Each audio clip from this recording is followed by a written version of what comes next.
মঞ্চের আলো ঝলমলে জীবনে যারা চরিত্র হয়ে ধরা দেন, পর্দার আড়ালে তাদের ব্যক্তিগত জীবনের গল্পগুলো অনেক সময় ট্র্যাজেডির চেয়েও ভয়ঙ্কর রূপ নেয়। ঢাকা বিশ্ববিদ্যালয়ের থিয়েটার অ্যান্ড পারফরমেন্স স্টাডিজ বিভাগের মেধাবী শিক্ষার্থী মুনিরা মাহজাবিন মিমোর জীবন প্রদীপ নিভে যাওয়ার ঘটনাটি যেন তেমনি এক ধূম্রজালের সৃষ্টি করেছে।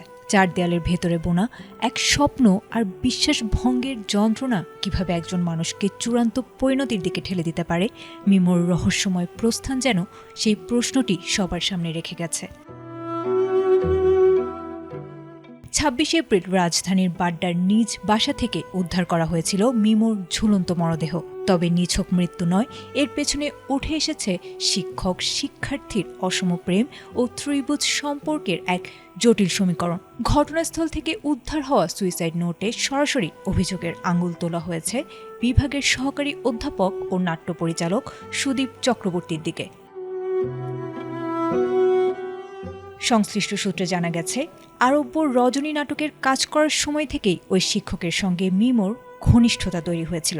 তবে অভিযোগ উঠেছে, এই সম্পর্কের মধ্যেই অন্য এক ছাত্রীর সঙ্গে সুদীপ চক্রবর্তীর অন্তরঙ্গতা দেখে ফেলেছিলেন মিমো। এই মানসিক আঘাত ও বিশ্বাস ভঙ্গই যেন তাকে আত্মহননের পথে পরিচালিত করেছে বলে ধারণা করছেন তদন্তকারীরা। নিহতের পরিবার ইতোমধ্যে বাড্ডা থানায় আত্মহত্যার প্ররোচনার দায়ে মামলা করেছে। পুলিশ অভিযুক্ত শিক্ষক সুদীপ চক্রবর্তীকে গ্রেফতার করে আদালতে প্রেরণ করেছে। ঢাকা বিশ্ববিদ্যালয় কর্তৃপক্ষ জানিয়েছে, ফৌজদারি অপরাধে সাজা হলে বিধি অনুযায়ী প্রশাসনিক ব্যবস্থা নেওয়া হবে।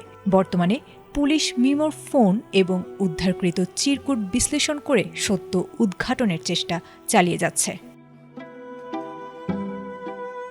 মঞ্চের কুশলী এই শিক্ষার্থীর অকাল বিদায় আর শিক্ষককে ঘিরে এই কলঙ্কজনক অধ্যায় এখন পুরো বিশ্ববিদ্যালয় পাড়ায় আলোচনার কেন্দ্রবিন্দুতে। শিল্পের কারিগরদের এমন নৈতিক অবক্ষয় আর মেধাবী প্রাণের অকালে ঝরে পড়া শোকাতুর করে তুলেছে সহপাঠী ও শিক্ষক সমাজকে।